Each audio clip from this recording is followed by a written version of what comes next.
నలుగురు నీ గురించి తప్పుగా మాట్లాడుతురని ఎప్పుడు బాధపడకు మిత్రమా. నలుగురి మధ్యన నీ గురించి మాట్లాడుతురంటే ఆడ నువ్వు ఎదుగుతున్నట్టు అర్థం. అవతలోడు నేను కిందికి గుంజుదాం, నీ పేరు ఖరాబ్ చేద్దామని చూస్తుండంటే నీ పట్టుదలేందో నీ ధైర్యమేందో వానికి తెలుసు కాబట్టి నిన్ను చెడు చేద్దామని ప్రయత్నిస్తుండు. నువ్వు గెలుస్తాననే ధైర్యం దమ్ము నీకున్నప్పుడు అవతలోడు నలుగురికి 4 తీర్లు నీ గురించి ప్రచారం చేసుకొని వెంట్రుకతో సమానం అని చెప్పి తెలుసుకో.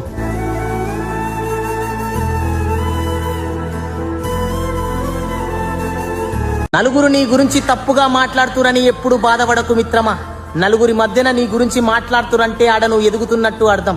అవతలోడు నేను కిందికి గుంజుదాం, నీ పేరు ఖరాబ్ చేద్దామని చూస్తుండంటే నీ పట్టుదలేందో నీ ధైర్యమేందో వానికి తెలుసు కాబట్టి నిన్ను చెడు చేద్దామని ప్రయత్నిస్తుండు. నువ్వు గెలుస్తాననే ధైర్యం దమ్ము నీకున్నప్పుడు అవతలోడు నలుగురికి 4 తీర్లు నీ గురించి ప్రచారం చేసుకొని వెంట్రుకతో సమానం అని చెప్పి తెలుసుకో.